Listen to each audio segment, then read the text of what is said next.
As I mentioned on my social media, my barber and I got into a funny, insightful conversation. We talked about how fashion has changed over the years, and we brought up the fact that Jay-Z literally told us not to wear jerseys anymore, like back in the early 20s. And he told them to put them away and wear nothing but button-ups. Like, you know how like crazy that was for a person in their early 20s to put away jerseys and start wearing button-ups? Like those are like prime jersey wearing years. Like I had like another decade or so wear jerseys, and I literally put away my jerseys, my Jordans and everything because Jay told me to dress like a middle-aged businessman in the club. And it wasn't just me. Every guy in the club was rocking hard bottoms and suit and button-ups. Like it was tragic. But the message was clear though.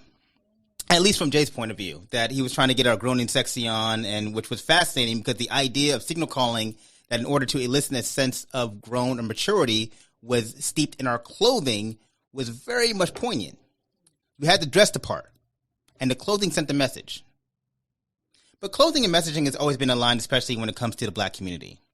Clothing has always been a sign of class and social status, even if that message was born out of truth or a lie.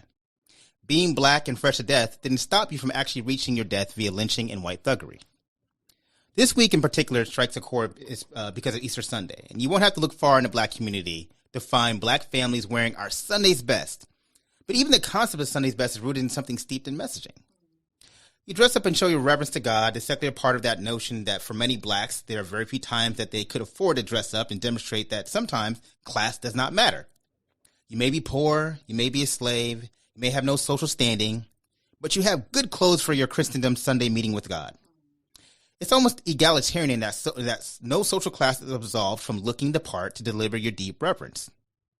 If it wasn't dressed in just a bitter irony that the juxtaposition of Black bodies being beaten, raped, and mutilated and completely disregarded Monday through Saturday, just for the aesthetic of the Black elegance and the slave's confinement of corporality and challenge in the context of Black worship, was entirely erased on Sunday. All the while, Black worship services became an expression that spoke of the visibility and the importance of Black bodies within a dominant social context. The message was clear, though, that social norms are communicated, and the clothing on Black bodies would deliver the message of respect and holiness and a tradition that we kept to this day. But church has changed. With now, you see the come as you are mentality, and as a more relaxed look is more popular. And I think society's actually reflected that as well. And you just come and see people in offices looking more casual in style, tech companies especially forging a non-traditional work clothing and pivoting from tradition to comfort. You don't need a tie to conduct business. That's the message. Take even Chris Miles, who won the greatest union fight in the last 100 years in this country. But the conversation really didn't center around just him winning that big fight against Amazon. It was about what he was wearing. Draped in a do-rag, sweats, and some J's, he still did the unthinkable. But the message was clear. To establish power and respect, I don't have to dress like a union boss. He understood, whether intentionally or unintentionally, that integrating and assimilating into whiteness cannot protect you from hard or scrutiny. And respectability politics as a shield is as effective as covering from white sunlight. In terms of Chris, there was obviously talk that he should have dressed the part, that they would much rather you adapt to the perceived ideal of professional aesthetic. But he understood that folks of margins of identity who lean into white institutions of recognition and authority make themselves vulnerable to the hyper-surveillance, stereotyping, and anti-Blackness sentiments that center around Black culture. So, while those who have opinions on Black style are always wanting to change our appeal, change our style, change our look, change everything, but most importantly, change our clothes and go, we have to understand that Black people are the arbiters of our own existence and our own aesthetic. So welcome back to Uncultured Bias. My name is Camara Williams. I am your host. I know that was a different opening, but, we always want to start it off a little bit fiery and, just kind of get y'all thinking about what the pod's going to be about. If you're a first-time listener, thank you for joining us. If you're a returning listener, thank you for returning. We always say that sharing is caring, so please continue to share the program with your friends, family on both social media, text message, all that fun stuff. We want to give a shout out to our sponsors of this week. It's tax season, so you really should be looking at getting your taxes in order. So shout out to mycompasstax.com. My Compass Tax, you can reach them at 850-273-7193. Of course, if you're in the market for real estate, contact KeystoneGlobalRealEstate.com, KeystoneGlobalRealEstate.com. You can reach us at 407-680-8510. Of course, if you're in the market for probate, guardianships, wills, real estate, give us a call at Smith & Williams Trial Group. You can reach us at 888-798-4529. Of course, that's 888-SWTG-LAW. Or, of course, that's swtglaw.com. And, of course, if you want to email me, you can hit me at cwilliams@swtglaw.com. All right, brilliant. So we're going to bring in our guest. We're going to start off with a first-time guest, Cameronn, who is the Cameronn Saulsby. He's the owner of CK Flooring. Now, I asked Cameronn to jump on this because my man is always fly, and he's always ready to go. So I just was like, I got to bring Cameronn in. So, welcome, Cam. Well, I appreciate it. Yeah. I'm glad to think that y'all think that way about me. I try. You try. I'm doing it. Yeah, you do more than do it, bro. You do doing it. You fly, bro. Yeah. Appreciate and of it. course, I bring in my girl Katrina. She's also the owner of Styles by Katrina. You've been on the podcast like 2 or 3 times now. So. I think so. I think this maybe my third time. Third time. Yeah. Okay. Third time. Now, third time. So I'm family now. You family. So she knows how it goes. So we're gonna roll together right now. So we're gonna get right into the subject. Just talking about fashion and everything. And I know I started off with Jay. So I want to get Cam his idea. Were you on the button ups and hard bottoms when Jay? Yes. But I didn't do jerseys too tough though. Yeah. So Jay-Z's not that much older than I am. Right. I mean, he's got me by, I'm not sure how old he is, but he's probably got me by 7-8 years. Right. He's like 50, in his 50s, I think. 50, 51. So when he was, I think when that came out, he was around 36 or something like that. Yeah. So I was 28, 27. So I was in corporate America. Yeah. Okay. So I was already a part of that. I loved when he came out with Change Clothes. It made everybody kind of dress up. I think it was along the lines when the NBA changed their rule too. And they had to start making people dress up. So I just I was with it. Yeah, I think was that Change? It wasn't Change Clothes. It was Excuse Me, Miss. Was it Excuse Me, Miss, or was it Y'all asking the wrong person. I know. I don't even. When he said put away Excuse me, Miss. Put away the button ups. We're going. Rock some Scooby Doos. I think that was excuse me. Yeah, that was Excuse Me, Miss. We're gonna rock some Scooby Doos. Yeah. Mm-hmm. So, but yeah, man. So you were in the club looking like a middle-aged white man. Well, I was looking like a 30-year-old black corporate America guy. Okay, that was thinking he was cool. I was being facetious, by the way. I know we all were. Right. Yeah. But I've heard a lot of people say, man, he stole 4, 5, 6, 7 years of jersey wearing. Yeah, he did. I've heard a lot of different people say that. Yeah. Should you be wearing jerseys at 30? Not being 30, but I was young. I was in my 20s. Well, see, bro. he was younger. I was young. I still had some jerseys left in me. Oh yeah, absolutely.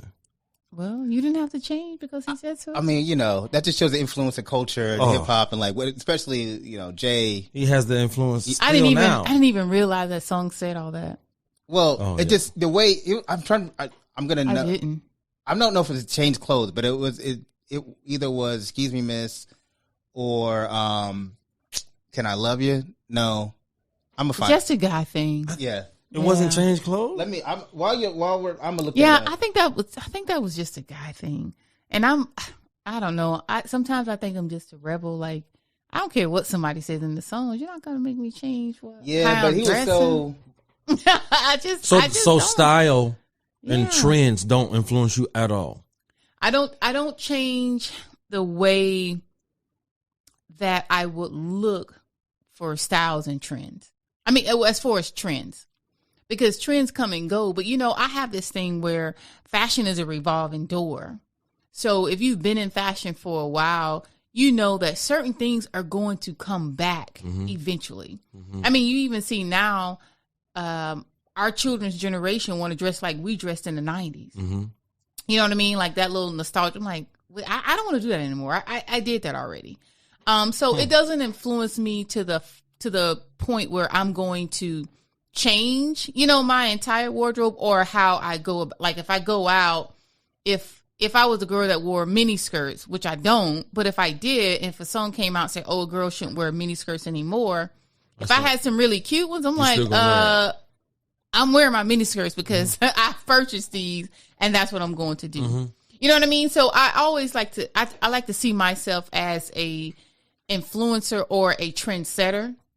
I'm not the person that follow trends. No, you look at me and see what I'm doing, and maybe you want to do what I'm doing. Mm-hmm.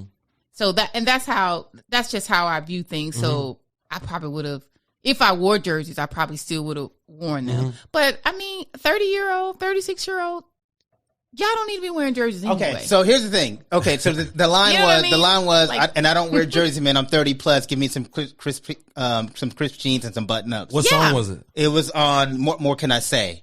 Okay, I remember the line. Yeah, remember? Yeah, and so And that's good. right, but here's the thing. I'm 30 plus. I was not 30 plus. Right. I was not 30 plus. But he said 30 plus. I know, but everybody started wearing the same thing. Yeah, everybody did.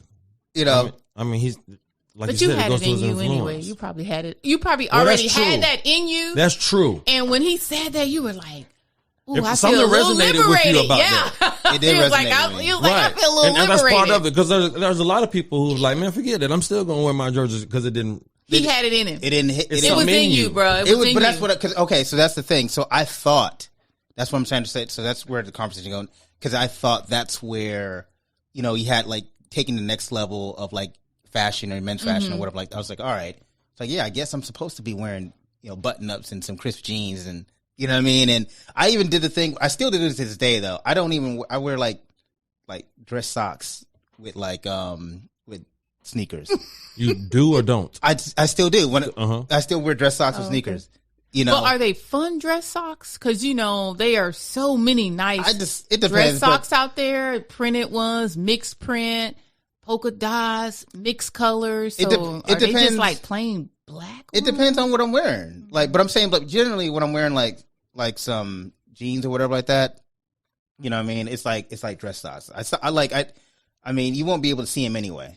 Depending if I'm wearing type of J's or whatnot. It depends on what type of shoe, what type of sneaker I'm wearing. If I'm gonna wear, what type of socks I'm wearing. But yeah, okay. So if I'm wearing shorts and some dunks or whatever like that, I probably won't be wearing dress socks because Okay. it would be some gym socks or whatever like Yeah. that. But generally speaking, if I was wearing some Pants or or jeans. whatever, some jeans or whatever like that, it's dress socks and some nice sneakers. It doesn't have to be J's. It could be whatever. Yeah. But I'm just telling you, I even got that from Jay because I remember I saw it's so sad. I got something else from him. Yeah. So like What you got? Not wearing socks. Remember he came on With your dress, with your dress shoes. with dress shoes. Okay. I'll dress you. Oh yeah. Remember yeah. he came on an award show one time. Now don't get me wrong. I actually got it from my father-in-law. Okay. Mm-hmm. Okay. Right. Okay. But when he did it kind of almost solidified. Yeah. Like, okay, that's Yeah. what's up. Mm-hmm. Right. No socks. So okay. Right. So here's the thing. And let me just clarify. When I saw him wearing his S. Carters with some dress socks and the what video was that? Allow me to introduce public service announcement. The PSA. It's like, oh, that's what you're supposed to be. Again, this is like when you're a kid, and if you're in your 20s, you're still a kid, and you're looking for Absolutely. direction on what is style. Yep. Right, and it's obviously you go to music artist, and you're like, oh, and again, it has to appeal to you, right? Because some people may not look to Jay, but I was looking to Jay like, all right, how should, what is the trend or What's what should I be wearing, and what is the message I'm looking for, what I'm trying to deliver, and I was trying to look, like I'm trying to look grown, I'm trying to look sexy, I was trying to look, Look sexy. I was trying to do all that, you know what I mean, all that in the club. Listen, I'm hoping I'm in the line. I hope they don't play "Excuse Me, Miss" before the song before I get in. So what were you wearing to the club? I was wearing button ups, some jeans, and some hard bottoms. Like, all right, ridiculous. But everybody was doing. Everybody was doing that. But what clubs were you going to? I mean, I was going to regular.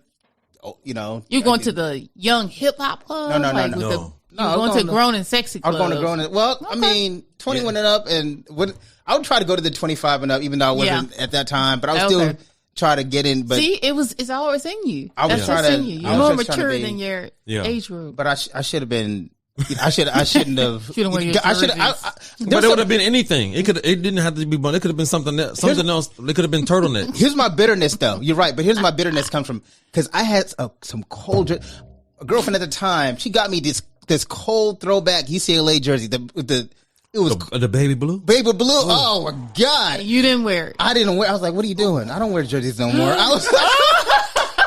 It was cold. Oh, I would have been mad. Yeah, at she you. was mad, like, but I was like, you know, I don't. So you went cold turkey. I went cold turkey. Wow. and I'm mad now. I think about that jersey. I want that jersey back.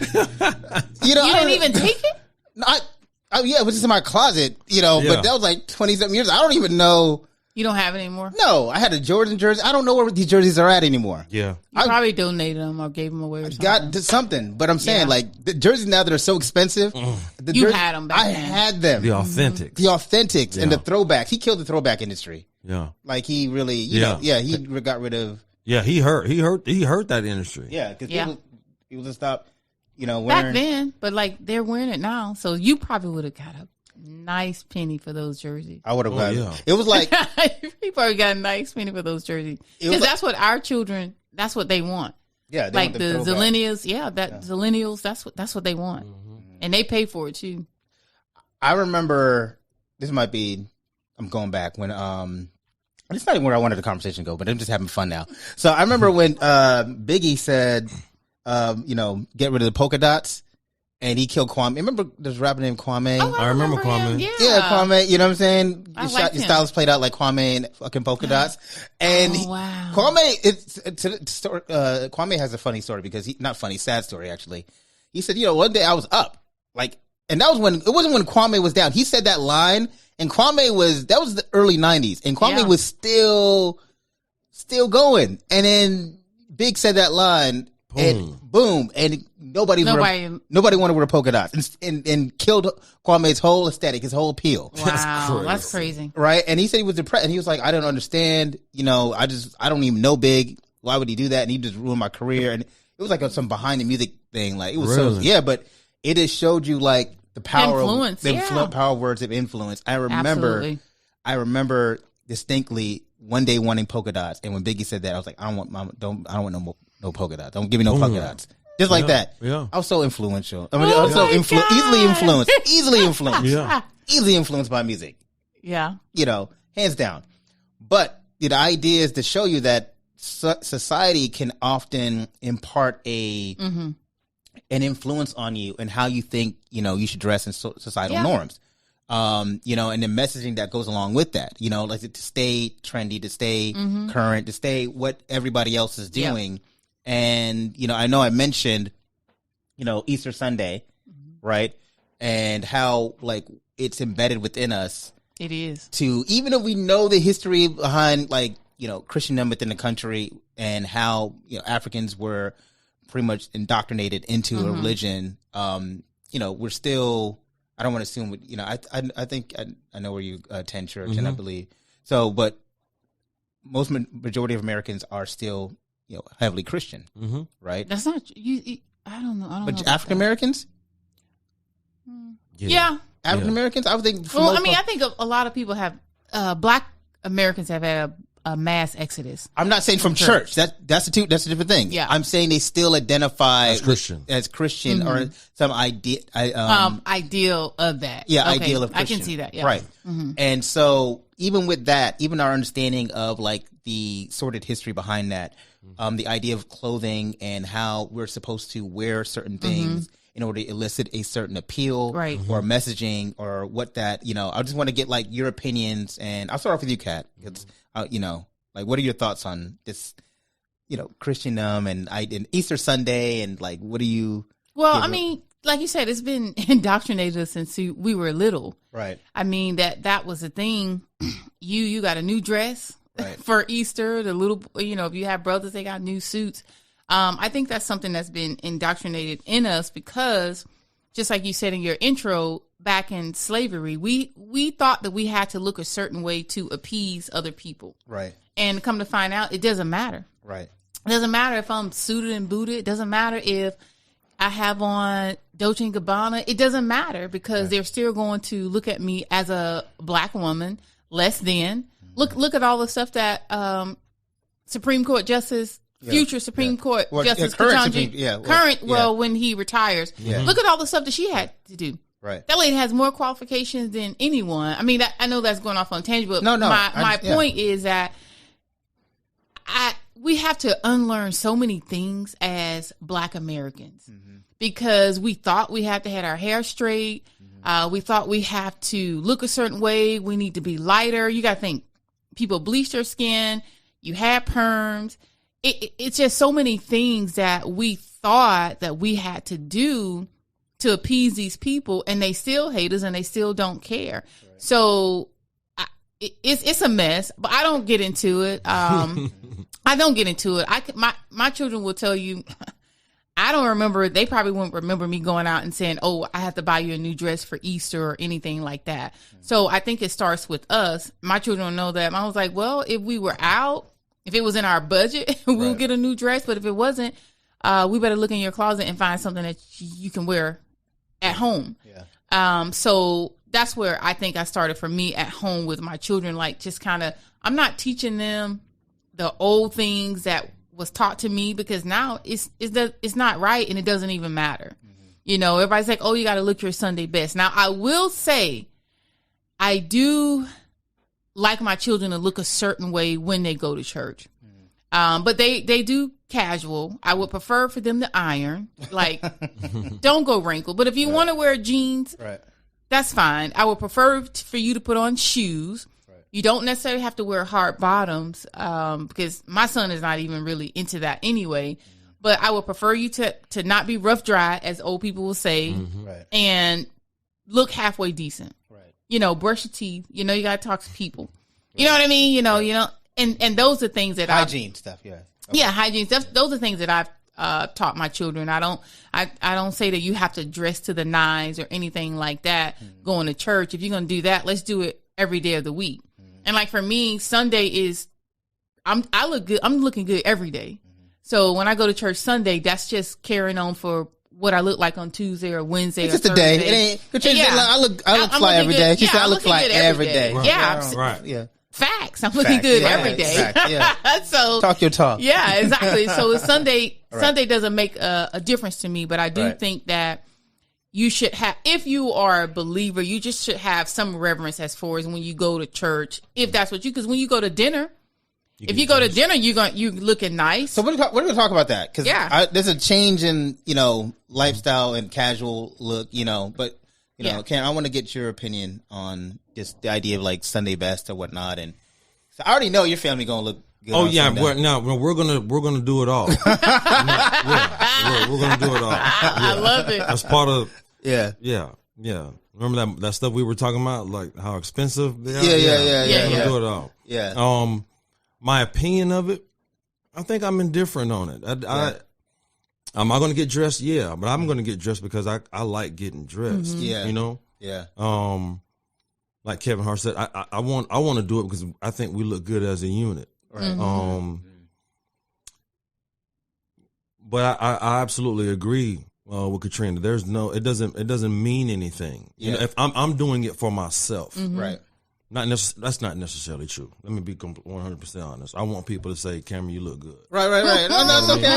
Let's just and be that's real. fine. Let's just be real. I know. I'm just being real. No. But the majority of my reasoning for doing it is because it makes me feel good. Yeah. Right. Absolutely.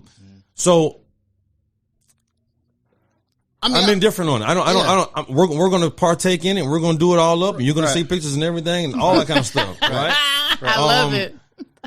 Yeah, so I mean, no, but I agree. Like, I'm not going to sit there in front. Like, my daughters are, I don't know what my wife has them wearing. They probably have something in the closet, or I don't know if she's going to buy something. I don't know.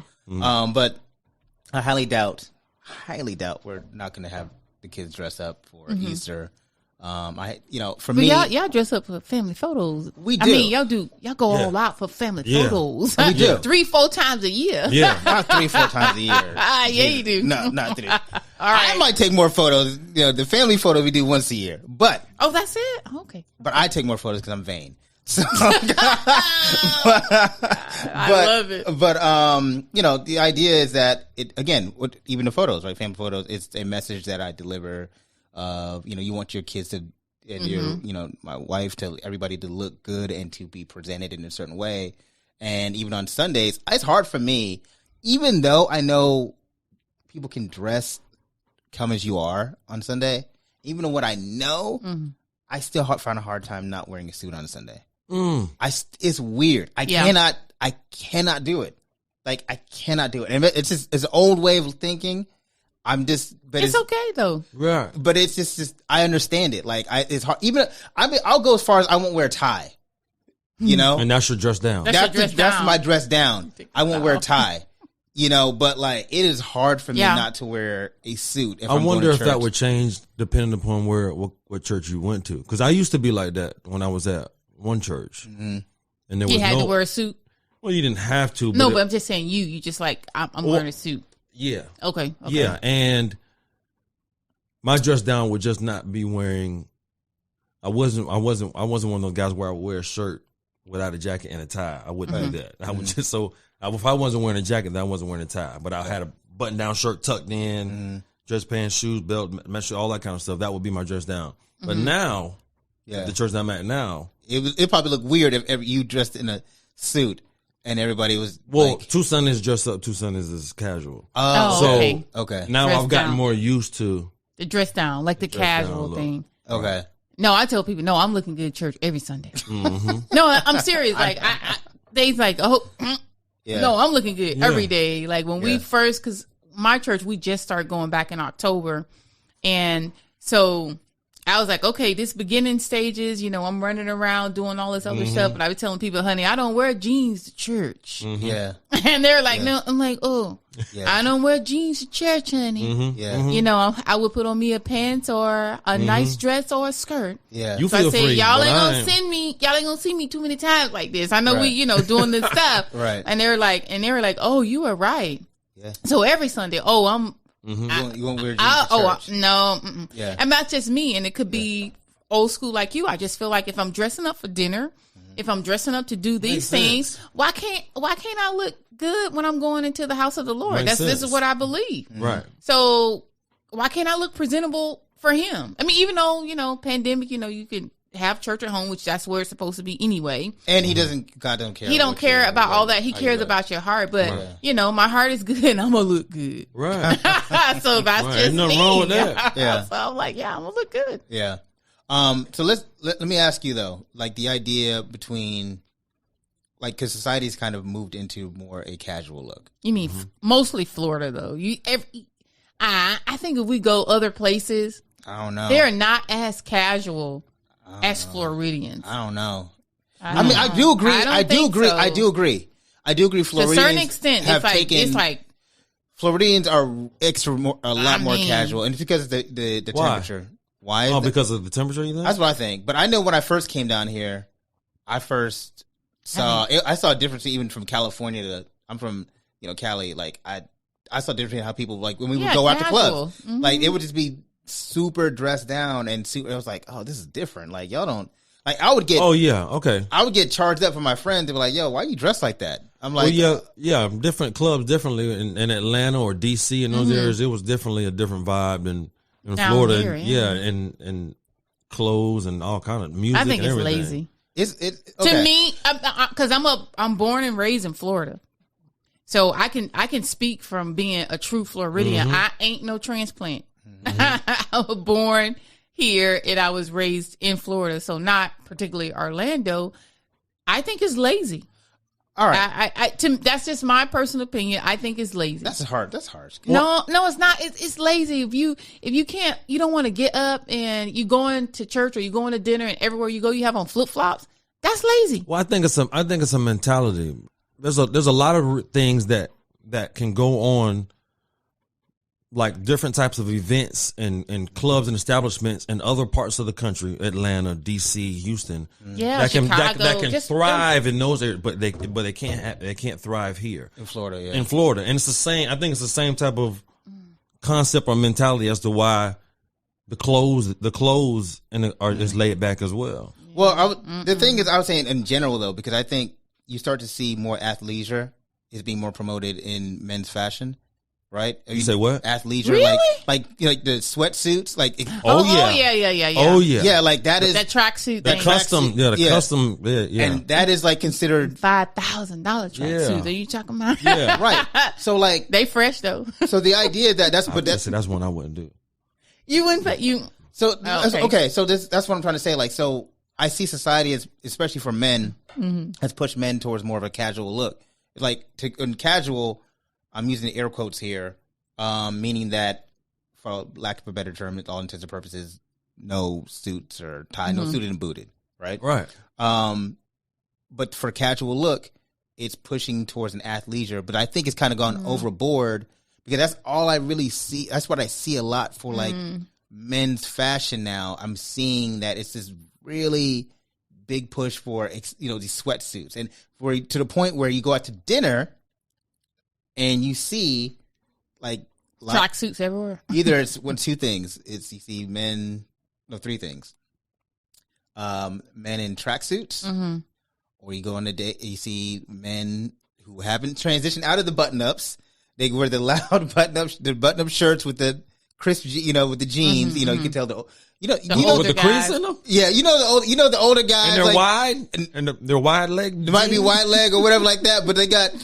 But like you got Shorty. She looking like she's dressed currently with the with the freakum dress on, and Buddy got the he's got the loud shirt with the brown shoe hard bottom and the dress and the jeans, and so that's that look. Well, you know what I'm talking about, that's Cameron? Funny. Yeah, but Okay, let me just go ahead. And the Go ahead, third go to look, another one. and the third one is like when you see these guys with the jeans that are extra ripped, like it just looks super like, but Really, it's like really distressed. really They look distressed stressed. jeans and like and a vintage t-shirt, and it's like those are the three things I see in men. Like it never fails. Okay. And I don't know, it's kind of odd to me that now for like men, I feel like men have a harder time trying to dress like casual and trying to figure out that mix between casual. Women, y'all find a balance, but there's a lot more options. But men, it seems like it's harder for them to find that right balance. No, I agree with that. I agree with that Okay. for sure. yeah. Yeah. So you see, I do.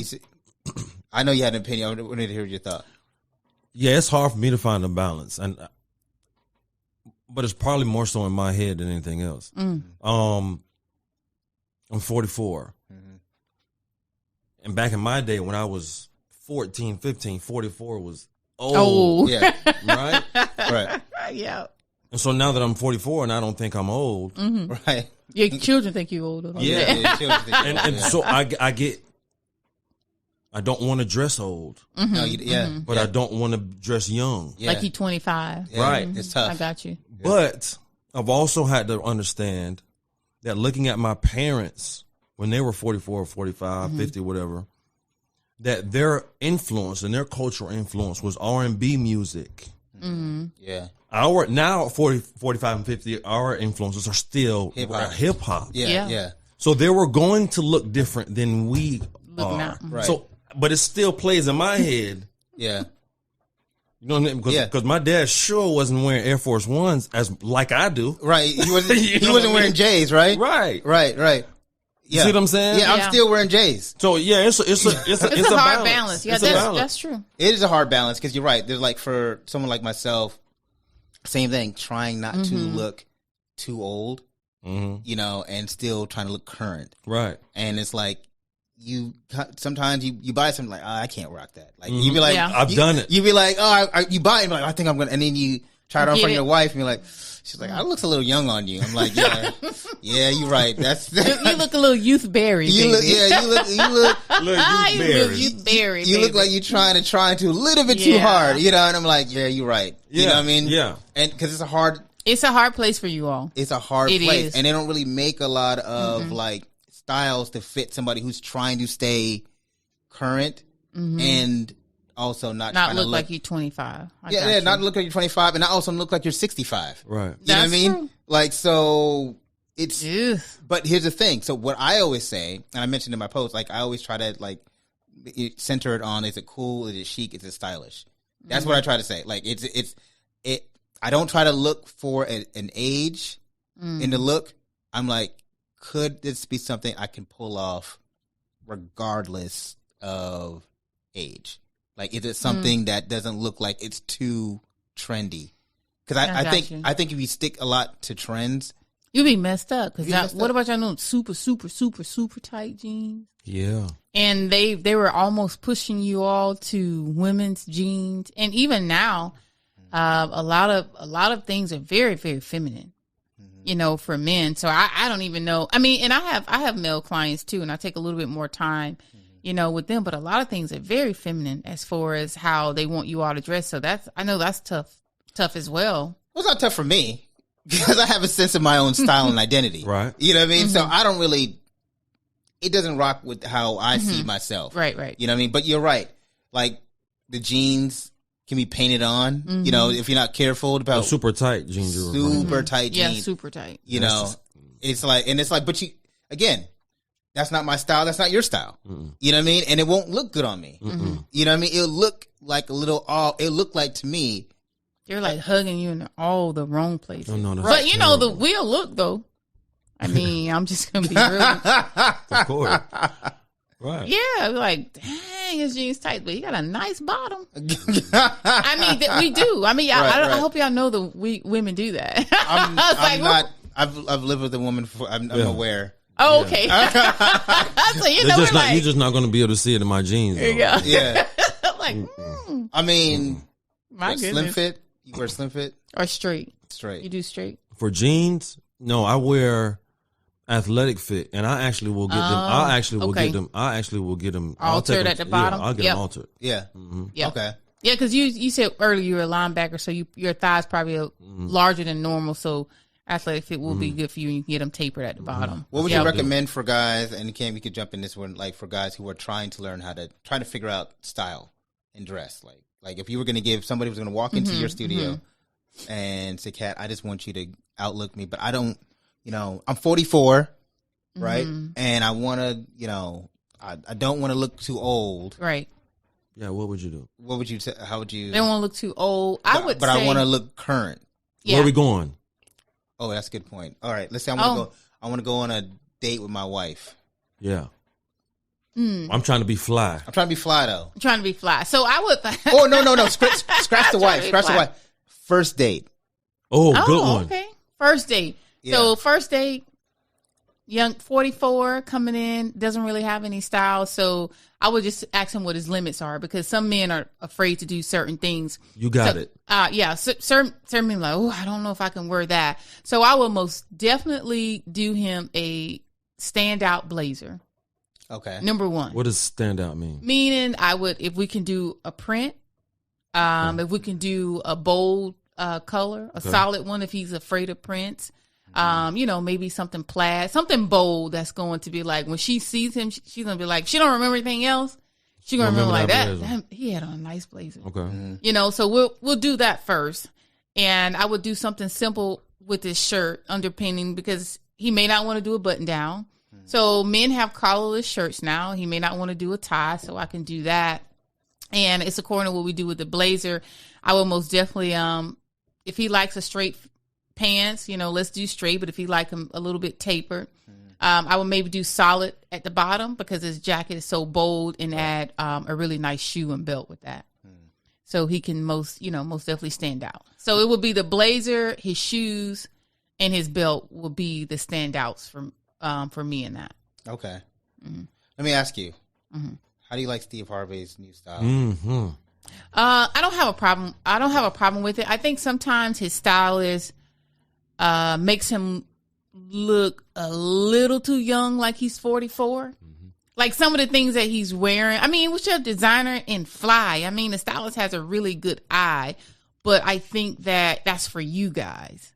You know what I mean? Like, I could see you guys in that stuff, like, 44. He's like in his 60s. Yeah. So some things he should kind of tell his stylist, like, I like it, or mix it up a little bit.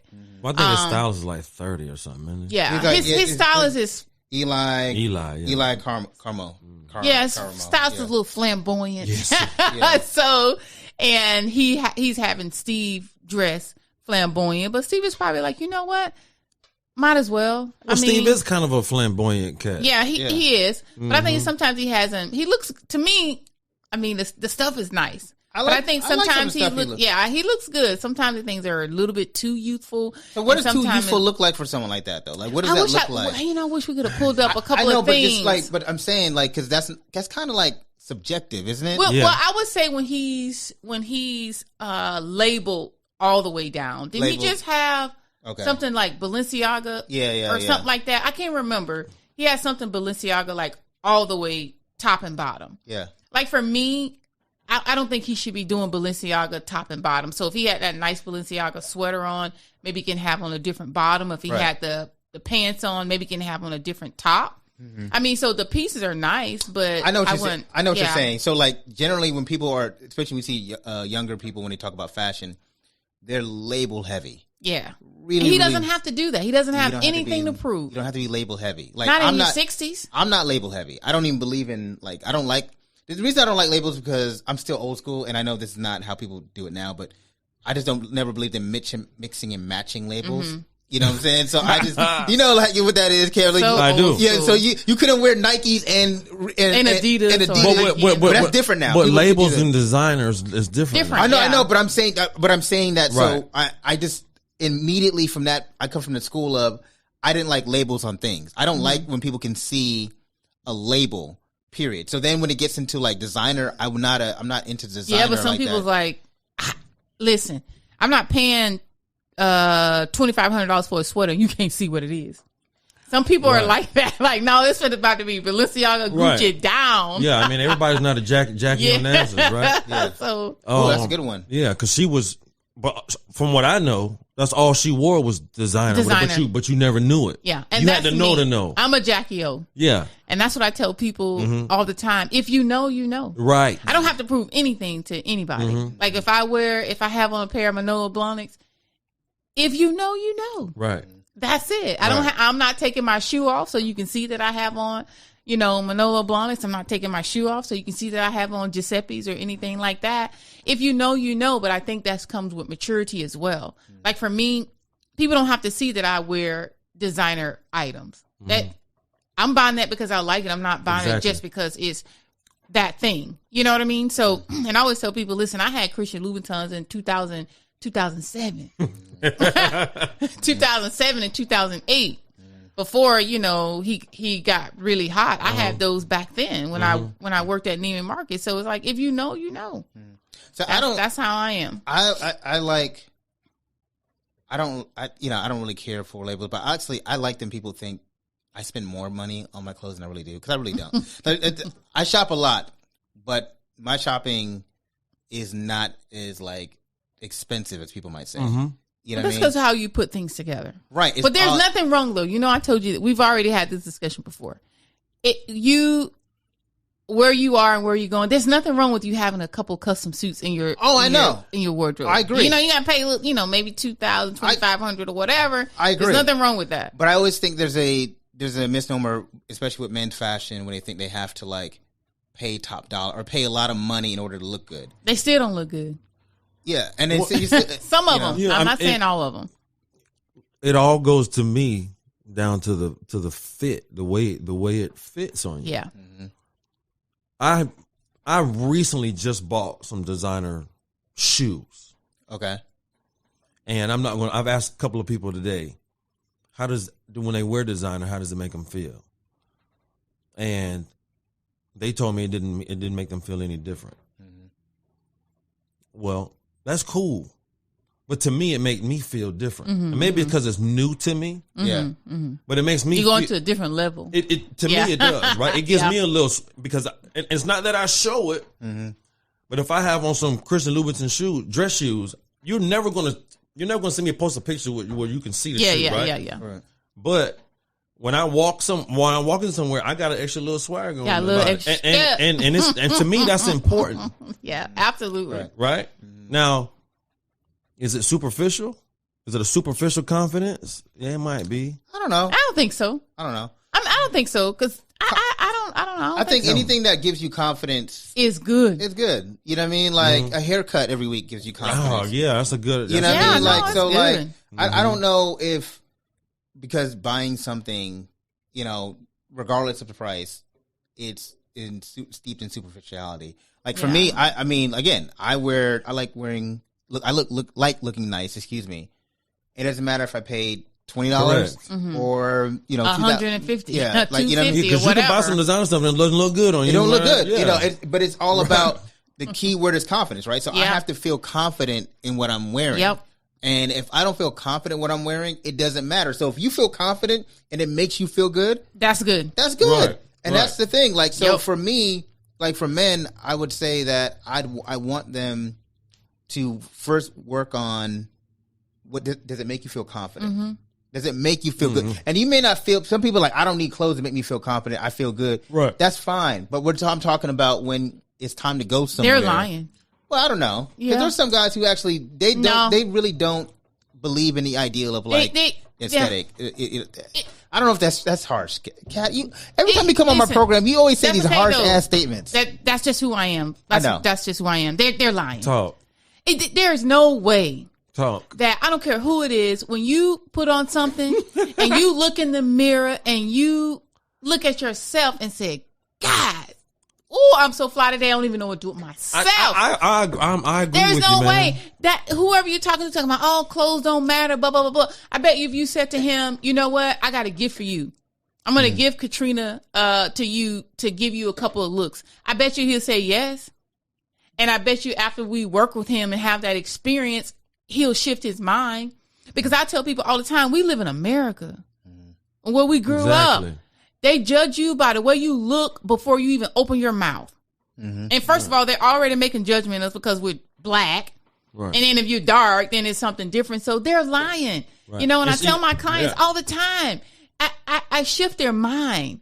I have to shift their mind and transform their mind because it doesn't matter when your wife put on something, and when she feels like she looks good, you can see her countenance change and you can see her confidence change when she puts on something. And she said, you don't even have to say anything. You can tell when she put it on. Yeah. And you're like, all right, babe, you're doing that. And it's just what she has on because she feels a different way. They're lying. I don't like when people do that because like, don't do that. Just tell the truth. Just say, I don't know how to dress or I have a hard time with it or something like that. Or it's not in my budget to look a certain way, but you can show people you can look good on a budget. You know that, right? I tell people that all the time. Yeah. They're lying. But there are some people, I think what they were saying is more so like, this isn't creating confidence. Yeah. You know, and what you're saying is, no, it's not creating, but it's enhancing your confidence. Exactly. So don't acknowledge that. Please. You know what I mean? Right. Right. So, okay. You know, old people say, you know how old people say, you should wear the clothes they shouldn't wear you. I agree. Right. I agree. And that's me all day. I don't care what I put on. I can put on a burlap sack. And I'm putting a belt on, putting something on, and I'm going to be fly in that burlap. Well, I agree. Because I've worn, you know, let me just say this. I have, to that point, I've been in rooms where I have gotten I wore a cheap suit. But it's not about, I always tell people, it ain't about the label of the suit. It's how you style it and the cut. Like, and you got to make sure, and that's why I always believe people need to go ahead and get a tailor. And I make sure everything's tailored to me. Even if I buy a suit off the rack, I make sure it's tailored to my size, so it looks like it's designed. And and so like for me, you know, I look at it like I've been in rooms where people have actually like wore more expensive suits, like $2,500, $3,000 suits, and I got like a $200, $300 suit on, $150 suit on, and I look better than them in a suit. Donald Trump wears Baronis. And their suits are like, you know, those expensive suits, like $25,000 suits. Are they? Yeah. Oh, yeah. And he looks a mess in them.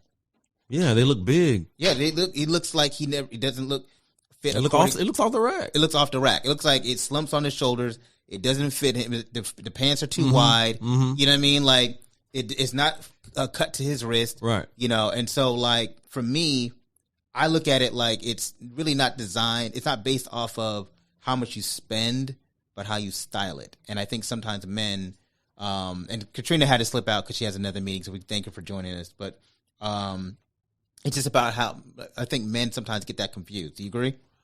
Yeah, absolutely.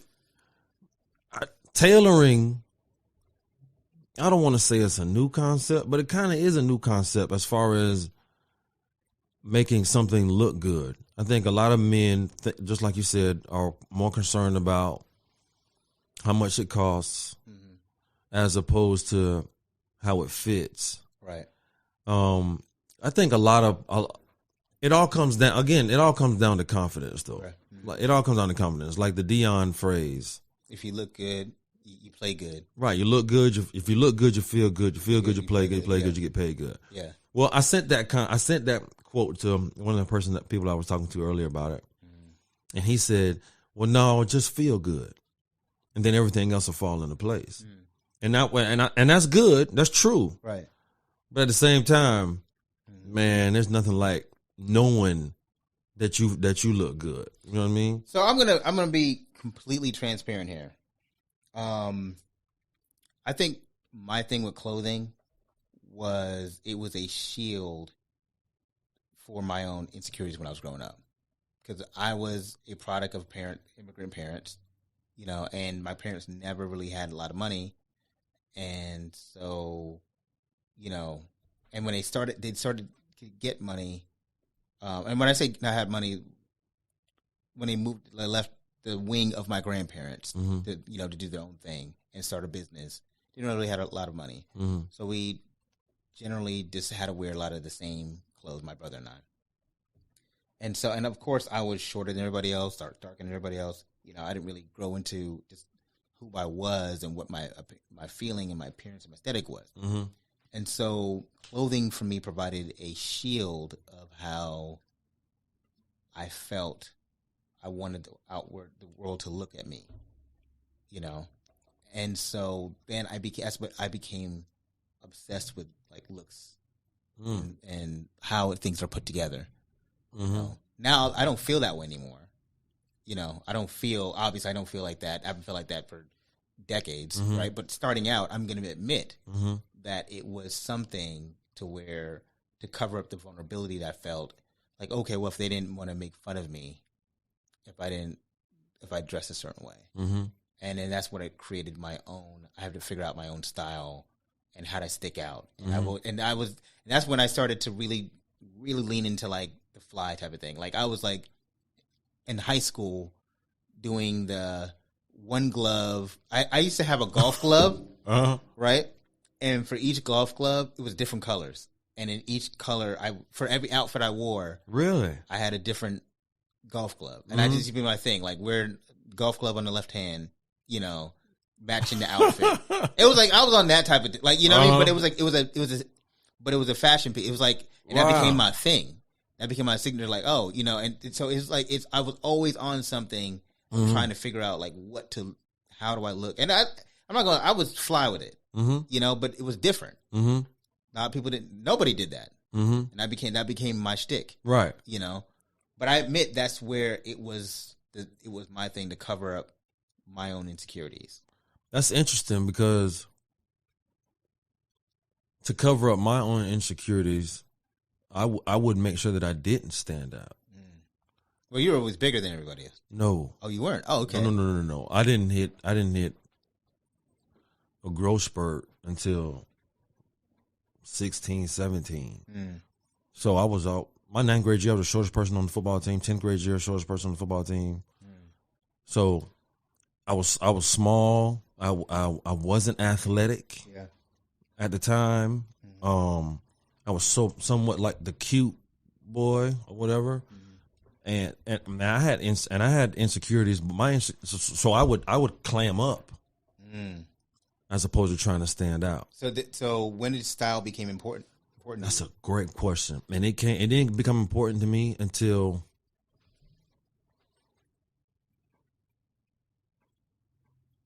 and I don't want to give her this credit, but for real, my wife. Your wife? Okay. Yeah. Why just want to give her credit?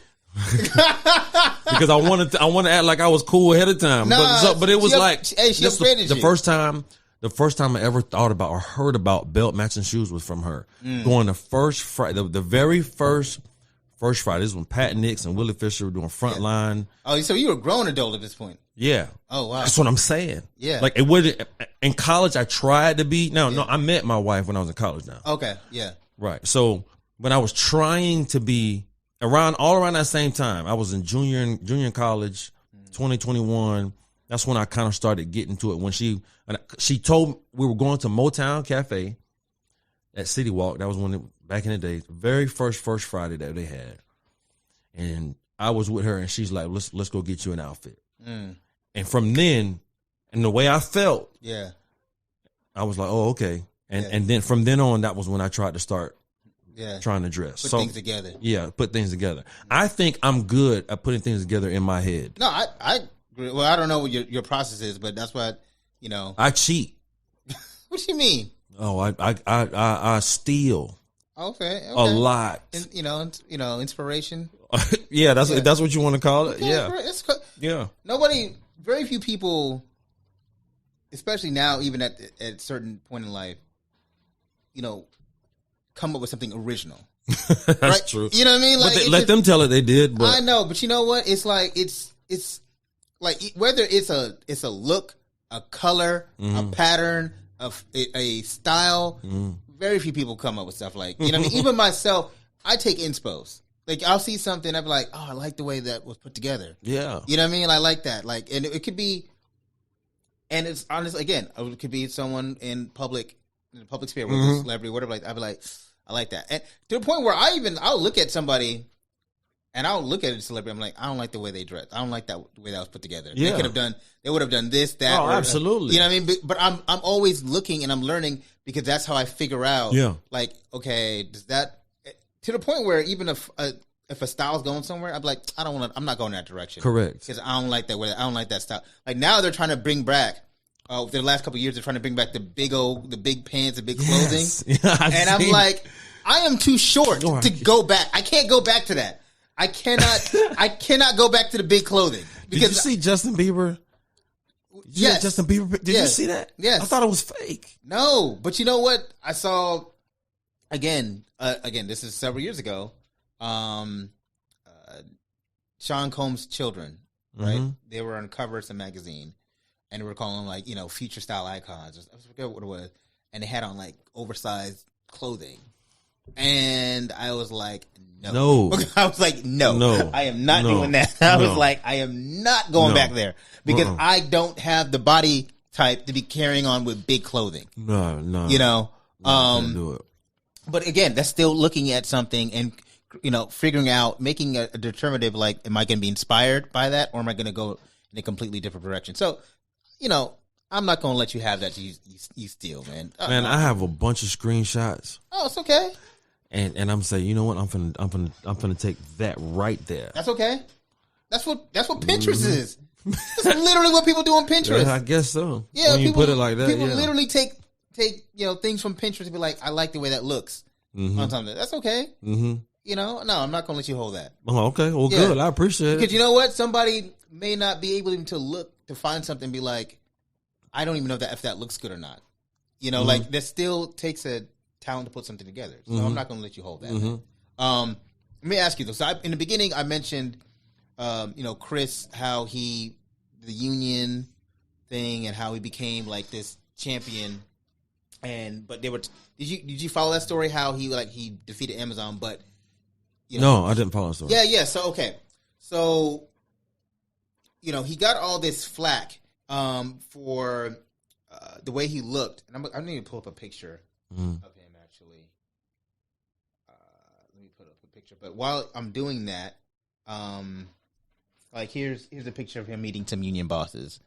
Right, I just okay, yeah. But and I'm actually show you the more famous picture, Chris Small, where he was in red.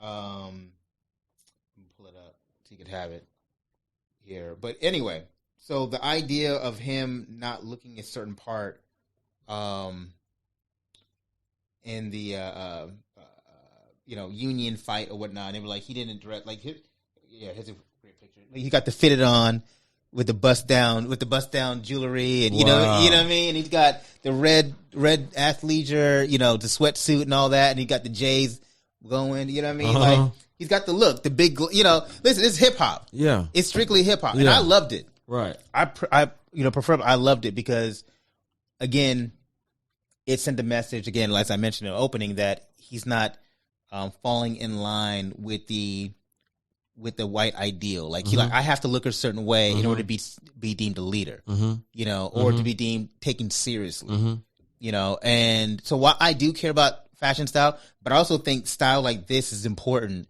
because it creates a narrative that sometimes they feel like in order to be respected, you have to have the Barack Obama look. Right. You know what I mean? You got to dress like it. I want one day, if there was a politician, to literally be like, yeah, I'm not dressing like that. Like literally, like that would be so cold. Like it would be so cold. I joked with a friend a long time ago. I said, they're like, when are you going to run? I said, if I ran, I'd literally be wearing J's all the time. Like I would not be good on the campaign trail because I literally would wear what I'm wearing right now. Yeah, we're not ready for that. Yeah, but I feel like we are though. You think so? Absolutely. He won. I feel like you have to push the conversation forward. I feel like in order to really change the way people deem black aesthetic and black leadership, we cannot keep falling within the same ideals of what they think, we need to appeal to.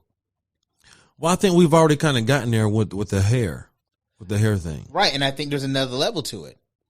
You know what I mean? I think there's another level to it. I think there's another level of how we have to, like, honestly, if black culture pushes or creates the boundaries, we're the ones who set the boundaries. They don't do that to us. We do. But we accept their boundaries. So if we said, all right, you know what? That's over. We're dressing like this now. They would have no choice but to adapt because, white America, the world, they figure out. I don't think Black America would take you serious if you were running. If you were running for a political seat, I don't know. And you think a commissioner here in Orlando that's running for a black district could run on the campaign trail and wear J's and win or be taken serious? I think so. I think if the message is correct, I think if you focus people on, because honestly too, I think it sends a message to people that, oh, he's different or she's different. My thing with Kamala is that I don't like the way they dress Kamala because they dress her in a very uniform sense, and I'm like, man, why don't they dress her? She could be flyer than that. Like, just a very. But isn't that she's never been super fly though, has she? I don't know because I don't. I was disappointed in Barack Obama when he came in that tan suit. Really? I didn't think he dressed cool. I love the way the French presidents. Macron. I love the way they dress. I love the way they with the spread collar. Yeah, and it's all Barack Obama's suits weren't tailored. No, they weren't tailored. But you didn't like the with the tan suit. You didn't like. I love the tan suit. Okay, I was trying to get some clarity. Oh yeah, I love the tan suit. Okay, so now we're on the same. I love the tan suit because it broke out of the tradition. Yeah, but it's still a suit. Yeah, but it was still something to wear, and it still created all these conversations. Yeah, right. But that's what I'm saying. But he couldn't wear. But there's a difference between wearing a black and blue, and gray, and then going and then going to tan, and then going from a black and blue suit to a t-shirt and Jordans. Yeah, but I'm saying I agree with that. But I'm saying that I would have loved to see Barack Obama get some window pane suits. Oh no, I'm with But that's what I'm saying. That's why I was a little disappointed. But I'm saying like, and then there's a way to train. You could listen. I ain't saying he got to break them all out at once, but I'm like not every day. Like, throwing a nice sharp blazer, some nice jeans, and some okay. If that would be the case, then we can do that. But I feel like even still, with any politician you mentioned here in Orlando, I feel like if you wore an outfit that represented hip hop and the culture, but you were powerful in your message, I think that would strike a tone and would make you seem. It would actually resonate a lot more further because guess what? first of all, you're going to get talked about with what you're wearing, right? But then when you open your mouth, you're like, damn, this person's powerful. This person knows what they're talking about. Oh, this person is sharp. Yeah, I'm rocking with them. Like, yeah, so I think it helps you. It doesn't hurt you. I think what the problem with politicians, what they do, they go on the trail. They look the same, black and blue and gray.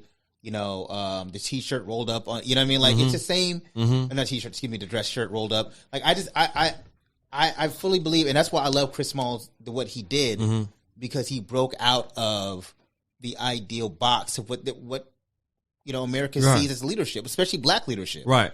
Now I'm all for it happening, and I love the fact I didn't know the story, but I like the fact that we're able to be ourselves, more so to speak, and not really be worried about what they think or having to impress them like with how they think we should dress. But I also think at the same time, I don't think that we can. I still think we should look a certain way. Yeah. And maybe it's the sports in me. Maybe it's when I was coming up playing college football, we would have days where we wouldn't necessarily. The coach would give us a easy day to where we wouldn't necessarily have to wear full pads. Yeah. And every single time, if we didn't have on full pads, the practice wasn't as intense as it needed to be. Okay.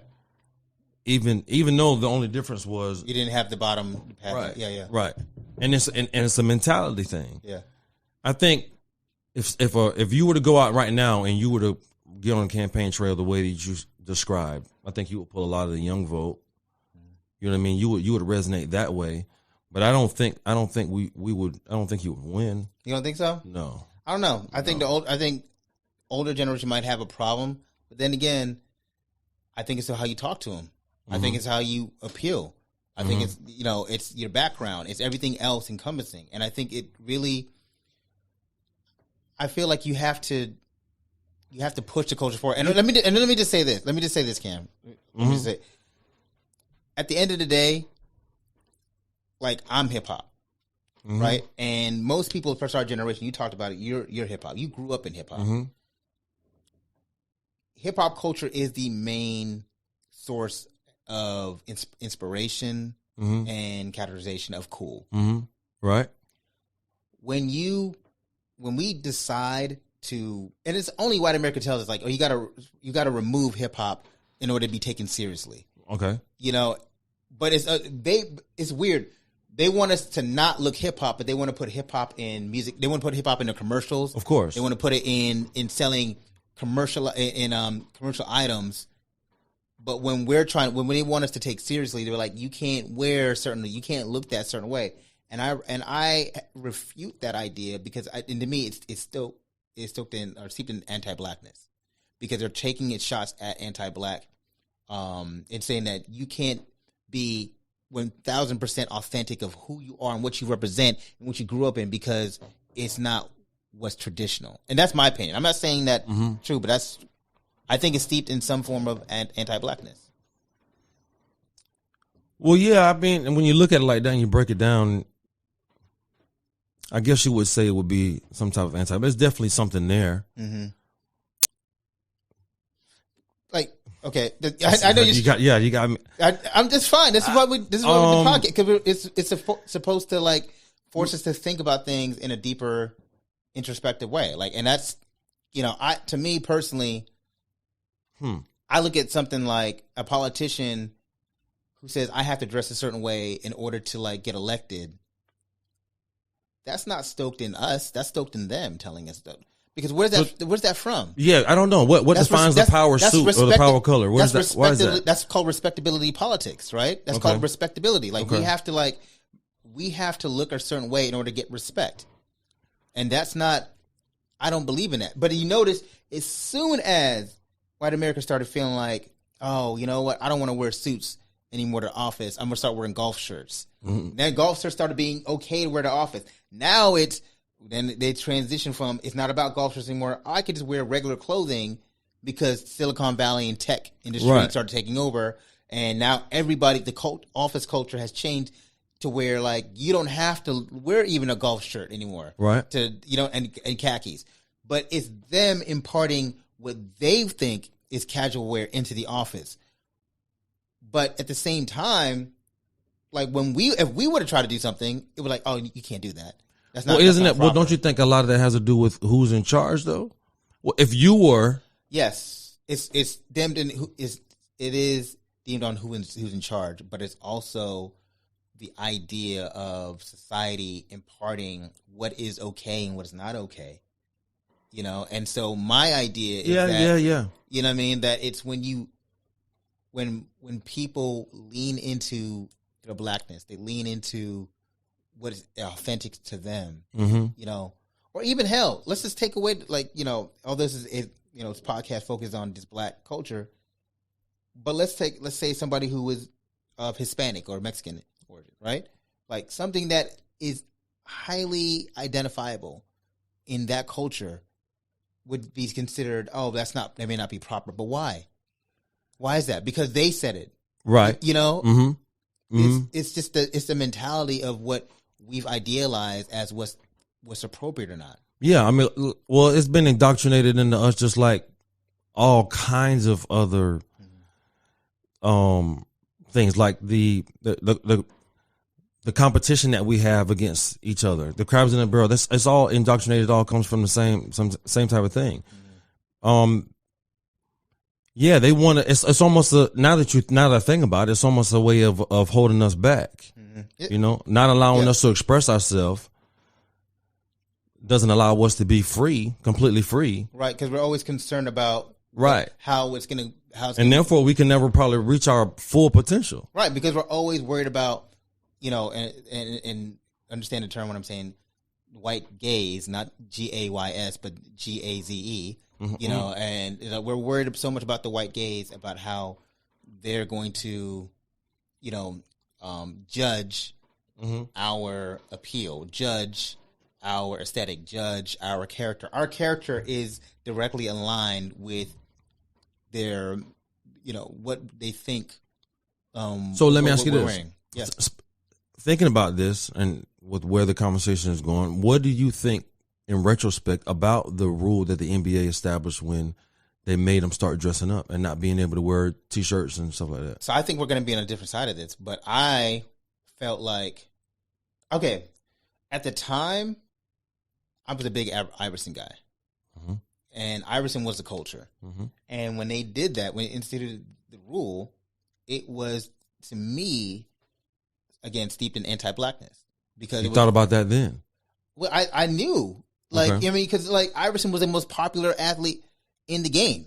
This is before LeBron. Right. This is when, and this is even at the height of when Shaq and Kobe. MJ was still in the league. Shit, MJ was out the league at that point when they started putting the dress code in. Correct. And so Shaq and Kobe went in back-to-back championships, 3 straight. But Iverson still was the biggest star. Correct. And so like it was directly, an attack on hip hop culture. And for me, I have a love for hip hop culture. I'm very protective over it. I love hip hop, obviously. And so when I saw something take on a stance that was, you can't wear certain things. Now, true enough, did I like all the fashions? That's a different conversation. Right, I may not like. You can separate the two, yeah. I can separate the two. I can bifurcate that all day and every day. Just because I don't like something doesn't mean I'm not going to be protective over it. Right, I got you. You know what I mean? And so, like when they did that with the style dress code, and then when they eliminated it, I was happy because I'm like, you know what? Let them be who they want to be. You know what I mean? It's freedom of expression. I may not like what Russell Westbrook is wearing all the time. I may not like it, but that's him. Let him. That's what he want to do. Let him be him. Man, that guy there, boy. I know, but I'm just saying. But he wears some. Yeah, no, it's cool. Yeah.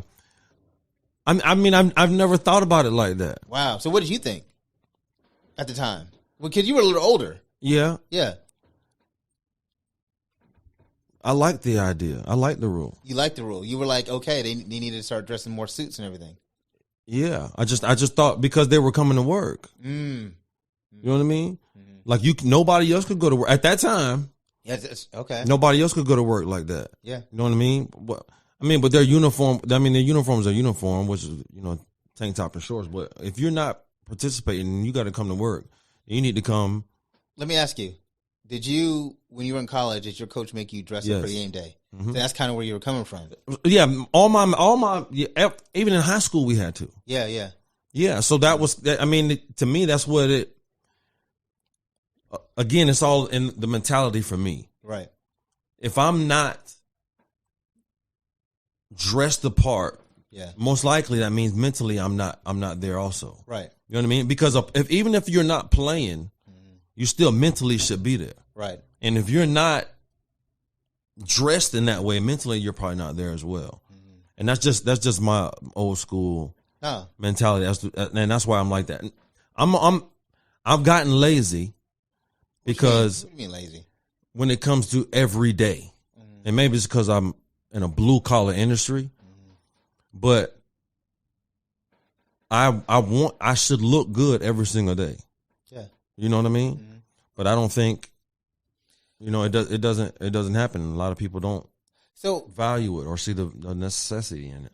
So the thing about like the NBA dress code, and I actually understand what you're saying. What I didn't understand then, which I didn't agree, and I thought about it then, it's like, all right, let me walk through what's happening here. So the only reason you want them to dress up for majority of them is to walk the tunnel when cameras are on them, or when they're sitting on the bench. For the most part, though, they're literally leaving the hotel, jumping on the team bus to get to the stadium, or hell, they're already at the stadium. They've been warming up for 2 hours already. So now you want them to shower, from warming up before the game to then throw on a suit so that you can appeal to white advertisers. So when they're going to take off that suit just to go back in shorts. Like, I didn't understand that. And that's kind of where, and that's why I was like, it didn't make any sense to me. They weren't coming from home. They were like, a lot of times they were coming from a hotel or they were already at the gym and they were just already putting on suits in order to appeal to the camera so that white audiences can feel But you understand it now. I don't. You still don't agree with it. I still don't agree. I still don't agree with the dress code. You understand why they did what they did, though. Just because I understand something doesn't mean I have to agree with it. Well, I agree with it because I understand it. Right. And then what I mean by that is NFL's the same. NFL's the same way. Right. Players get fined all the time just for their socks not being all the way up. Right. Right. So it all comes down to me, that comes down to dollars and cents. Okay. Right. So I agree with them making the rule. I don't agree with the philosophy of it, but I agree with the philosophy of them establishing a rule. I understand why they made the rule. So therefore I agree with the rule because it's what's best for their business. Now, personally, no, that's unfair for that person not to be able to wear what he needs to wear. But if I'm looking at it from a business which that's how I look at a lot of things now, I agree with the rule. Okay, so here's the thing. NFL, different than NBA, obviously, right? Obviously. The NFL, everything's about uniformity to where it's not the back of the jerseys that really important, it's the front of the jerseys. It's all about the shield, right? NBA is more of an individualized ideal. Of course. It helps that they don't have something covering their face and all that other stuff. So, yeah, they don't believe in individuality in the NFL because why would I want somebody's socks to be a certain different color? It's about the uniform. Like, you're out of uniform. When the NBA, they want to push for individuality because that helps market the game. And it creates these superstars and helps people buy jerseys and create factions. Well, that all comes back to money. It all comes back to money, right? But the NBA understood that hip hop culture is the center and is the directive of marketing dollars in the NBA. Like, they understood it, and they understood it early on. Finally, like, all right, we have to lean into this, right? The NFL is still much more conservative. Ideal sport. But with that being said, I still feel like it. I still feel like when you remove the personality from somebody, I don't know. I just don't. I'm not a fan. Like I'm not a fan. Like of course I don't. Yes, everybody has to wear the same uniform, but the socks thing's a little bit overboard. You know what I mean? Like back in the day, they used to let people wear different visors on the helmet. Right. You know what I mean? Yeah, you can't do any of that. You can't do that anymore. Right. You know what I mean? But like, I just think when you remove things like that can make people stick out, I'm not always a fan. I'm not a fan of stripping people of individuality. That's my own personal opinion though. Well, my opinion is different because I'm a team guy. I've always come up and I never played an individual sport. Everything was always team. See, I ran track. Yeah, see? Never ran track. Never ran track. Baseball, football. Yeah. Yeah, that's it. Yeah. So weightlifting, I did weightlifting, but 1 year and it was still, still team oriented. Team oriented. So for me, the sticking out part to me is an issue. Yeah. You know what I mean? I can see that. But that's your experience. And we're all conditioned by our experiences. Also, as I mentioned earlier, that I was always into sticking out because I was trying to, shield my own insecurities. So how do I stick out from people? Oh, the golf club. You know what I mean? So I reckon I always champion a form of individuality on somebody. Right. Because that makes sense. It's steeped in my own, history, right. personal history. Right. So I don't begrudge you for your history because that's the way, but you've always been a team guy. So I understand it. Let me ask you though. We kind of touched about it a little bit. The influence of hip hop in fashion, and how it's like infiltrated. We talked about how Jay-Z, told everybody button ups and everything like that, and then how, I joked about Biggie telling somebody with the polka dots and whatnot. What is your idea? Like, what are your thoughts on like hip hop being, or hip hop artists? Navigating, especially for men's fashion, navigating how people look. Well, I mean, it's evident that that's what it is. I don't quite understand why. I don't know why it is. You don't know why? Yeah. I mean, maybe that's something that's been indoctrinated. It's not necessarily from, whites, but for some reason, I don't. I have an opinion. Okay, give me your opinion, and maybe I can bounce off of that. Okay, so my opinion on why I think that is for a lot of times the black people, we've established class and social hierarchy by the way we dress. And so in hip hop, one of the signifiers of like I've made it, and let's just call it with a street culture. Let's talk about when hip hop started. The dope boy was the person on the block that get all the attention because he was wearing all the flashy clothes, right? The big chains, the bust downs or whatnot, and that's how they attributed, to show that they've made it in that particular environment because of what they're wearing. Hip hop artists mimicking that lifestyle or coming from that lifestyle and or have the same notability on how to show that I've made it in a certain way because of the flashier I dress, right? The more I dress, and it's transferred into how we deem, like, that's why it's labels, a big thing, pushing labels, pushing aesthetics, pushing even the jewelry or the watch, whatnot. It's all about class and social hierarchy and showing that I've made a certain placement in society. So that's kind of where, and then it goes, even further back, right? So like, back in the 20s and 30s, especially black men used to want to dress like, their favorite jazz artists or whatnot. Yeah. But especially with focusing purely on hip hop though, I think that's where it really is stemmed from. And, obviously it's taken on, I mean, hell, Dapper Dan, shout out Dapper Dan now, because he got a Gap sweatshirt, which I hope comes in the mail. I pay for it. Way too expensive. You were able to get one, huh? I did end up getting them. Okay. You know, I don't know if it's gonna come in the mail though. Okay. Because they sold out quick. Yeah, I know. I did. I know. Did you try to get one? No, I didn't. Okay. But see, would you consider Dapper Dan hip hop?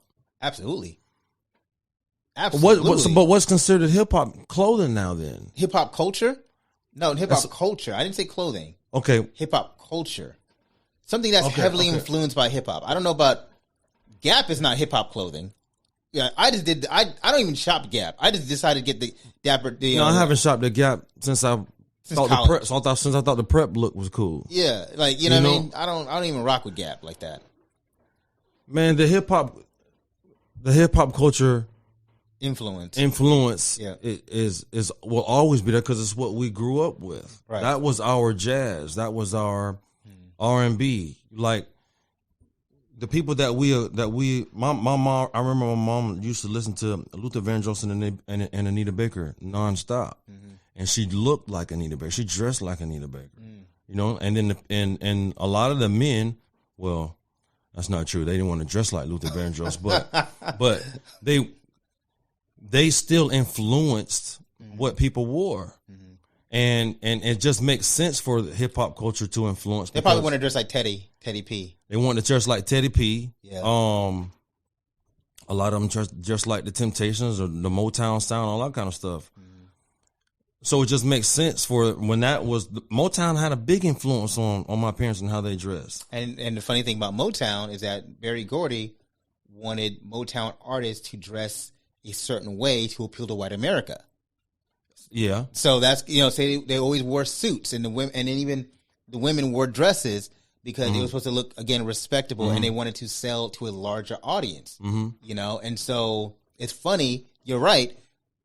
While they were trying to appeal to a larger audience, but they still had an influence on black fashions of your parents' generation, our parents' generation. I think fame is a big drug, and people are attracted to fame, and because of that, they're going to emulate what they see as what's famous and what's cool. Russell Wilson, yeah.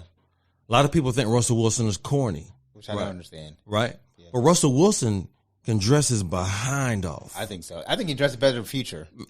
Yeah, I don't follow at all. I don't really. Yeah. If Future were to walk in here right now, I probably wouldn't know who he is, but I wouldn't. Yeah. Nothing. But Russell Wilson can dress his behind off. So Sierra actually probably helped him. But the fame is what gets him to not necessarily be corny. The money and everything like that is what gets him not to be corny, and that's why he's able to influence people. If he wasn't famous, he wouldn't be influential. So let's walk down that road, right? So okay. I do agree, fame is a big. But that's why I think it influences so many people, right? In hip hop culture. Because they're famous, right? So okay, to that point, current hip hop artists and their appeal. Is there an artist right now who's super famous that you like? All right, I like the way they dress. Like as a younger, I can't point to one. Hip hop artist, yeah, that you'd be like, oh man, I like the way they rock shit. I can't point to one. But your kids' generation, they probably look at Playboi Carti and be like, I like the way Playboi Carti dresses. You know what I mean? I probably look at, but I like the way Kevin Hart dresses, and I will. But that's not your daughter's generation, though. No. But you're not going to find somebody that you think that influences the younger generation that you think is going to be fly. My parents didn't think that either. No, I agree. Right. So no, you're not going to be able to find somebody that you're going to point to, but you can point to somebody. You can point to somebody that influences you in hip hop culture right now. I don't know. Now I'm different though. You don't think so? I don't know if I look towards a artist to like. No, not. But you can look at an artist and be like, man, I think he's fly. I can look at some. Okay, yeah. But they're not going to be younger. They're going to be my age. Right. Right. So your perspective is going to change as you get older. Your perspective changes. The way you look at things change. So your style is going to change. Yeah. You know what I mean? It's just a natural evolution. Yeah. So all right. So listen, we're gonna close it out, I want you to give me your final thoughts on just like fashion. Oh, we know what we didn't talk about? Go ahead. There's a New York Times article that came out how, because the Masters happened, and how Nike is putting out like Jordans for the golf shoes, and how they're like now they're leaning into more like a urban hip hop fashion. Nike, Nike, and they're using like I think it was like J13s or whatever like that as a golf shoe, whatnot. Which is fascinating because for a long time, although hip hop has always been closely aligned with golf, we played golf. Black people. You think hip hop is always? No, I'm saying that we promoted golf. We like golf. It may not have represented us until Tiger Woods jumped on the scene. Right. But we liked playing golf. We liked playing golf. Right. Now it's like they're finally leaning into that idea of let's go ahead and open the doors of the fashion aesthetic by putting on, like, making these golf shoes, retrofitting the J's and putting some golf spikes on them, which I think is fascinating. Right. What are your thoughts on that one? Well, again, that's a natural evolution because they did it with baseball and football a while ago. Yeah. Which is fly. Yeah. It's super fly, and I think Tiger Woods has a lot to do with that because Tiger Woods doesn't look like the typical golfer. Remember, he got cut up and kind of got muscular, and he wears the red shirts on Sundays. Yeah, and he almost looks hip hop out there, and so almost he almost looks hip hop up there. Yeah, and so again, it's all down to the money. Nike's leaning into it. I mean, it just right. It's all down. It comes down to the money, and eventually we're probably we could dominate it if we wanted to, if more people played. If more people played. So the future of the sport is going to symbolize the future of the demographic of the world. So it's going to become more black. It's going to be or more brown at least. So you gotta be able to appeal to those type of people. Yeah, I would agree with that. I would think that the sport is trying to represent. Well, they understand that. First of all, hip hop culture is the curator of style in this country, and for a sport to ignore that would be at the detriment of them because it is the popular music, it is the popular style choice for especially kids or people at a certain age group. I laughed when people were like, oh, so why Snoop Dogg and whatever in the Super Bowl? I'm like, well, that's the popular music. Like, this is not, nobody's going to play the Eagles. You know what I mean? Like, at our age group, like, the most popular music from 30 years ago was hip hop. Right. And the most popular music from 30 years from now, maybe might be like K-pop, like Korean pop. You know what I mean? But it'll most likely be hip hop. Right. And so it projects to why somebody would want to, as a company, as an industry, as a sport, baseball, football, now golf, would want to say, okay, let's go ahead and lean into this particular ideal because this is the thing that's pushing the culture forward. So that's my opinion on that. Of course, everything's my opinion on this podcast. Yeah, man. I think that fashion is ever evolving. It's personal. Yeah. Intimate, and the key and the fundamental and the foundation of somebody being fashionable or can dress well is the confidence. If you're not confident, then you're not going to be able to pull it off at all. Right. Would you agree with that? I agree with that. What would you think is the number one factor in being able to pull off an outfit outside of confidence, like we just said? Would it be the fit? Would it be the shoes? Would it be the accessories? All the above.